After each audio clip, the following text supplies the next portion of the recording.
Bom dia. Hoje nós vamos abordar sobre o artigo Sketchbook Planejamento de Cenários no Designer de Moda, pelos alunos Ali dos Santos, Gleiciane Sabrina, Natália Maximino e Matheus Simões. Primeiramente, nós vamos abordar os autores que construíram esse artigo. Foi a Isabel Silva Sampaio e o Mauro Camargo. A Isabel já tem o título de mestrado em Design Estratégico, assim como o Mauro, que é só em Design Estratégico pelas instituições Unisinos. A Isabel, durante seu percurso acadêmico, teve vários orientadores para desenvolver os seus projetos científicos. Todos os orientadores dela seguiam, a maioria, o mesmo caminho de estudo na área de planejamento estratégico e designer, e eles coletivamente tinham títulos de administração, a grande maioria. E o Mauro Camargo, ele já tem um currículo muito mais extenso do que o da sua colega. Ele já tem graduação em administração de empresas pela Universidade do Rio Grande do Sul, tem dois títulos de mestrado, que é de design estratégico e de estratégias pela Universidade Federal do Rio Grande do Sul, e tem o doutorado em administração pela de São Paulo e especialização em design estratégico também.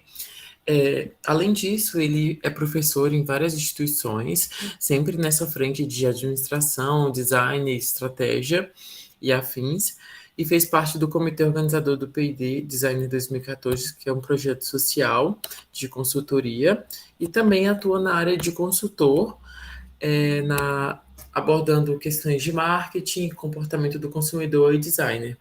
E tem o foco na investigação de experiência do usuário e suas repercussões no processo de projetos sociais. Bom dia, meu nome é Ali e eu vou falar um pouco tanto sobre o abstract, o resumo do artigo, quanto sobre moda e tendência, que é a primeira parte do artigo. O principal objetivo do artigo é investigar como esses cadernos de tendência são usados nas empresas, se eles realmente agregam valores aos produtos e se eles influenciam na produção das peças, para o melhor ou para o pior. O artigo, para começar, define moda e tendência e tenta analisar a conexão entre esses dois conceitos e como eles interagem. E o artigo teve como principal campo de pesquisa a cidade de São Paulo, com foco no caderno Senai Mix Design. Pode passar? Em relação à moda e tendência, antes de começar a explorar um pouco mais os cadernos, o artigo busca definir esses dois conceitos. Ele usa como referência vários pesquisadores, como por exemplo Pereira, que diz que a moda é antes de tudo um fator social, que abrange todas as dimensões da sociedade, seja nas suas esferas econômica, social, cultural, assim como todos os indivíduos. Em relação à tendência, o estudo traz diferentes autores com diferentes opiniões, mas um dos mais importantes é o Werner, que diz que qualquer fenômeno de polarização pelo qual um mesmo objeto, no sentido mais amplo da palavra, seduz simultaneamente um grande número de pessoas é considerado tendência. O conceito de tendência em si, ele não pode ser entendido ou estudado como um fator isolado. Ele sempre precisa ser acompanhado de outra área, como por exemplo a moda. Pode passar. Oi, eu sou a Natália e eu vou falar um pouco sobre as tendências da moda, pesquisa e correlações. O que seria tendência na moda? A tendência na moda, ela define em temas, uso e movimentos o que serão abordados durante a estação de moda. E a moda, ela foi evoluindo, né, ao longo dos séculos, desde a sua utilização para distinção social, a moda pós-guerra, a Revolução Industrial, o surgimento de estilistas da alta costura e do prêt-à-porter, que é o pronto para vestir, até a moda como, como conhecemos hoje. A moda evoluiu e estabeleceu um ciclo permanente de busca ao novo, consolidando-se principalmente através do marketing. Daí dá-se o sistema de moda, que é a valorização do novo e a lógica do efêmero. E um dos seus fenômenos mais conhecidos é o da tendência, que também é comumente confundido com a moda, porque a tendência de moda ela é diferente da moda como um todo. Porque tendência de moda, ela leva a um movimento constante de busca ao novo em direção à oposição do que a gente já tem hoje em dia.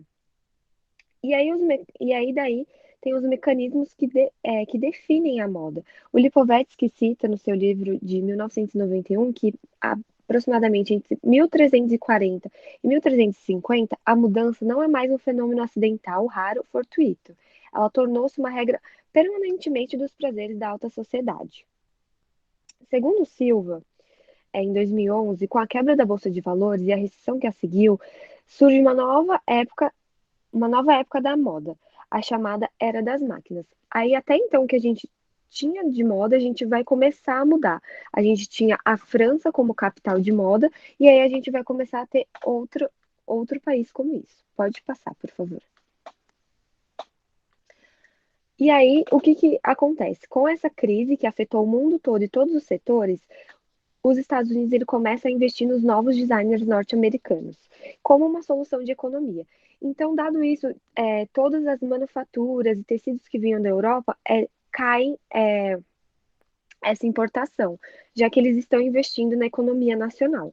E aí disso, como a moda se torna mais acessível, porque as pessoas conseguem comprar mais, aí tem uma democratização dos gostos. Então, as pessoas começam a consumir mais moda. Então, elas consumindo mais moda, dá-se também a obsolência programada. Porque a obsolência programada é a pessoa, já que está todo mundo consumindo, então vamos fazer com que isso dure pouco para que ela consuma de novo e sempre esteja querendo consumir. Então, dado isso, a moda começa a ter um caráter cíclico nos Estados Unidos. E isso influencia todo o mercado ligado à construção de aparência com essa sazonalidade. Então, vai dar a sazonalidade das estações de moda. Vai ter coleção de verão, vai ter coleção de primavera, vai ter coleção de outono e inverno. E tudo ligado à construção da imagem vai estar ligado a isso, como os cosméticos, os acessórios, como bolsas e sapatos, e até mesmo o setor automobilístico. Então a gente sai de uma moda bem estabelecida, como França como capital de moda, que a tendência estava no trickle down, que era o gotejamento, que vinha a tendência da alta costura e ia gotejando até os outros níveis da sociedade. Aí quando chegaria no nível mais baixo, era hora de mudar. Agora não. Agora tem a tendência de moda, ela borbulha, ela se dinamiza na sociedade e aí ela chega à obsolescência programada. Então, já começa uma oposição, já começa a busca ao novo.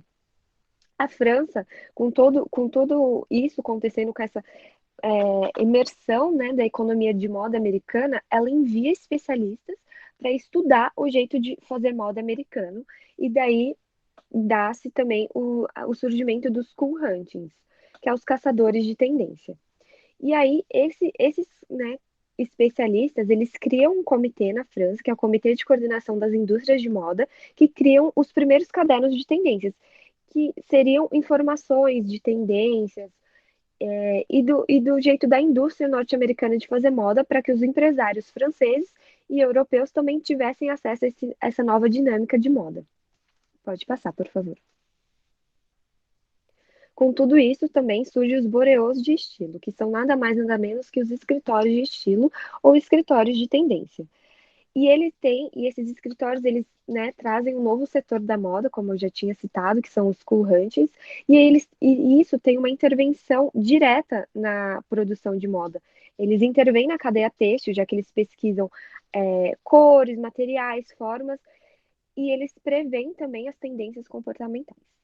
O primeiro escritório foi o Promostil, criado em 1965 por François Vicente Ricard. Dado aí, como eles estudaram o estilo de vida dos norte-americanos, mais ou menos nessa época, eles sempre focam na geração mais nova. Hoje, fazendo um link com hoje em dia, a gente foca na geração Z. Nessa época do primeiro escritório, eles focavam nos baby boomers, que são as pessoas nascidas depois da Segunda Guerra Mundial. O objetivo desses escritórios é influenciar o mercado através de uma tendência, para que a cadeia têxtil tenha uma produção mais assertiva. Já que virou cíclica, então vamos especificar o que vai ter em cada coleção para que não haja desperdício e também não prejudique a economia. Hoje em dia, né, os escritórios que nós conhecemos que são mais influentes são o WGSN, o Trend Union, o Future Concept Lab, que são referências nesse setor.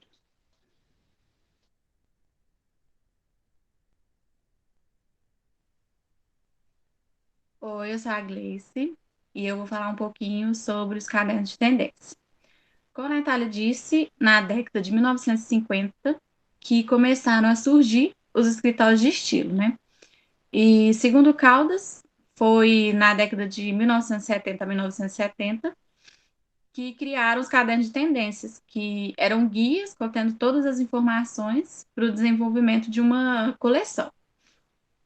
François Vicente, que criou o primeiro escritório, né? E depois desse método que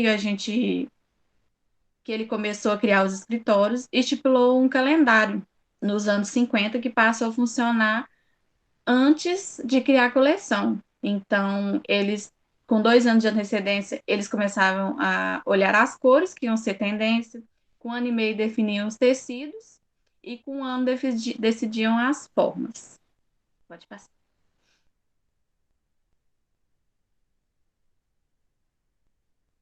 Pode passar, Matheus.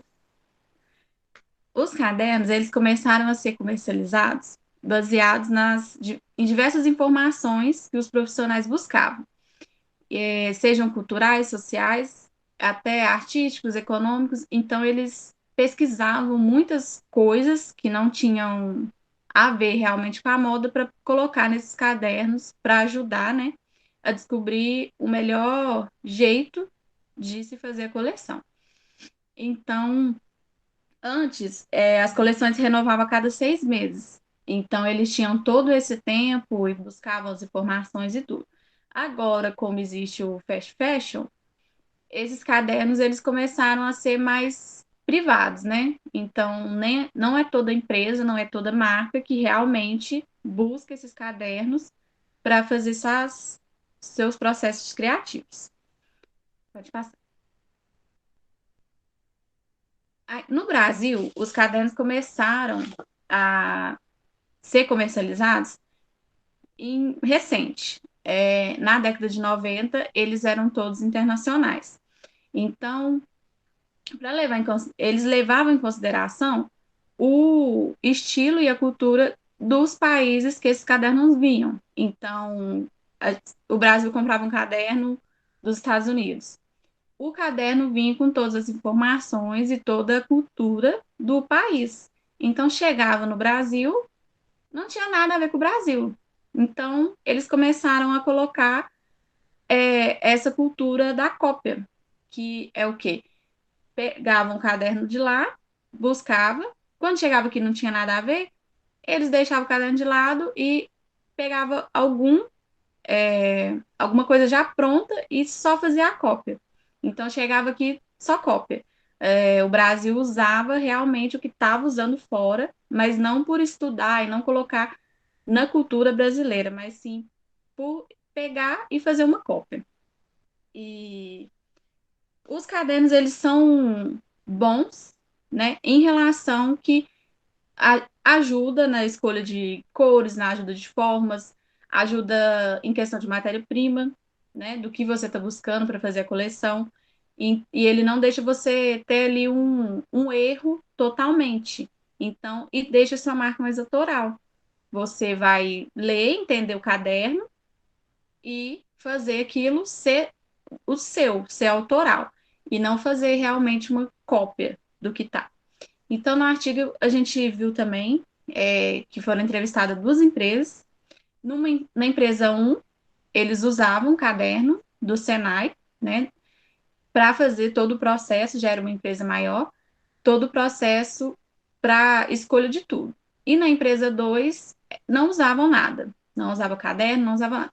Então, na empresa 2, eles faziam algumas viagens, olhavam muita coisa na internet, mas era a cultura da cópia. Eles olhavam, pegavam, traziam e copiavam. Então não tinha nada autoral. Era tipo a modinha que a gente vê mesmo. E na empresa 1, realmente eles olhavam caderno, pesquisavam, faziam viagens, olhavam coisas na internet, mas é uma coisa mais autoral, uma coisa que, na estação verão tá usando rosa. Eles não iam lá e catavam um look, uma blusa, alguma coisa, e faziam ela rosa porque tá usando. Não, eles fazem uma pesquisa do que tá usando, por que tá usando, baseado em todas as informações que tem no caderno, igual eu falei, de sociais, culturais, e faziam aquilo na cor que está usando na estação. E a gente pode ver que nas duas empresas que foram entrevistadas, a número 2, que fala que não usa caderno, ela fala que o caderno não tem uma clareza, que ela tem que ler, que ela tem que entender e que tinha que vir com a receita. Então, ela fala que ela prefere olhar na internet e fazer a cópia do que pegar o caderno, ler, entender. Então, a gente vê dois tipos de empresas diferentes, né? Porque uma gosta do caderno, uma sabe, entende e coloca ali a sua identidade na coleção. E a gente vê outra que não entende o caderno, às vezes por não conseguir estudar, não conseguir ver os meios que eles levam. Então, ela não consegue entender com clareza tudo que está ali, então ela faz a cópia. E a gente vê duas coisas totalmente diferentes, né? E a gente pode ver que realmente o caderno ele ajuda na relação de você ter uma coisa mais autoral, né? Você tá fluindo ali na tendência, com as cores, com as formas, com tudo, mas você tem uma coisa autoral. Você não vai pegar um look ali e fazer a cópia dele. Então é isso.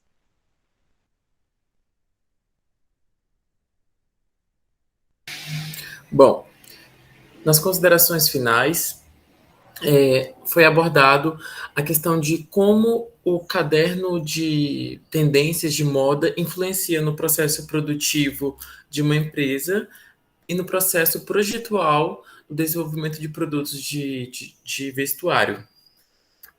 Pesquisou-se, fez uma pesquisa de campo em cima disso, uma pesquisa bibliográfica, para investigar como que esses cadernos são utilizados.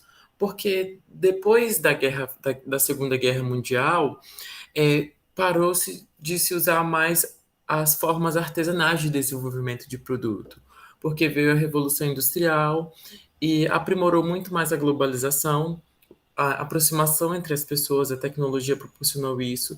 Então, a forma de se consumir aumentou muito mais, e a forma de analisar o que as pessoas estão consumindo, o que as pessoas gostam de consumir, quais são as tendências, quais são os usos, mudou. Porque o acesso foi modificado, a globalização permitiu esse acesso maior às outras culturas e a outras tendências. Então, foi onde o caderno de tendências foi impulsionado. Antes, as formas produtivas eram mais artesanais e se tornou mais comercial, mais fast fashion.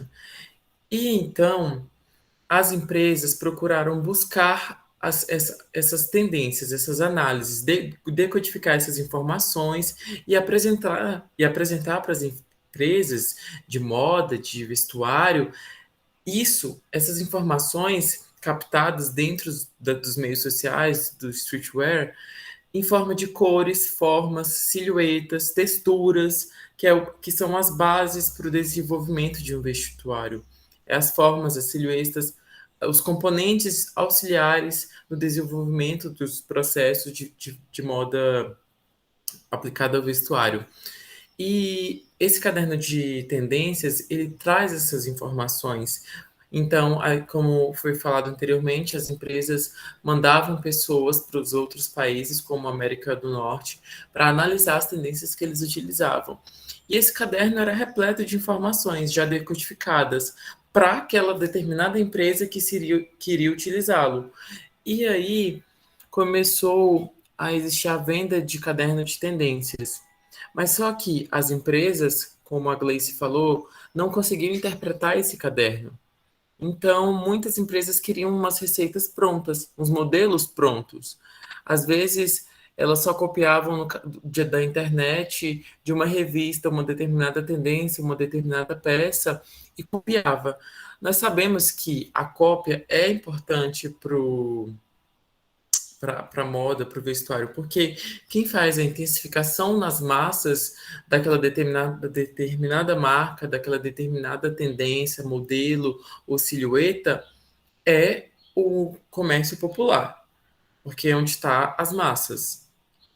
Mas só que essas empresas que proporcionavam essas cópias, elas não tinham o interesse e a capacidade de interpretar as informações nesse caderno. Porque, como eu falei, o caderno era produzido e escrito para aquela determinada empresa que enviou o profissional para o país ou para o lugar especificadamente. E então essas outras empresas não conseguiriam fazer essa interpretação. E aí fazia cópias.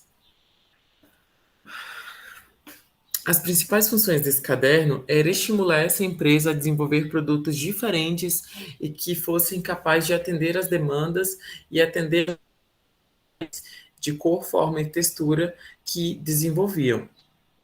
E o designer, por final, ele tinha esse poder de potencializar essa tomada de decisão sobre o que seria aplicado ou não, o que seria identificado, porque o caderno de tendências ele vai dar vários elementos chaves utilizados dentro da sociedade. Um casaco, um acessório específico, uma textura, uma estampa, tudo isso vai ser influenciado, vai estar lá dentro do caderno. Então, é claro que o design ele vai fazer essa sintetização dessas informações junto com a sua equipe de estilo, junto com a sua equipe de tendências e vai nortear todo esse processo criativo. Então, são vários fatores que influenciam a utilização desse caderno de tendências e a interpretação. A interpretação é o ponto-chave do caderno para que se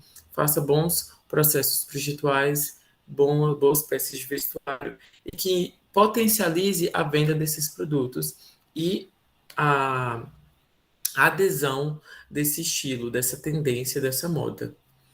E é isso. Agradeço a todos pela atenção. Tenham todos um bom dia.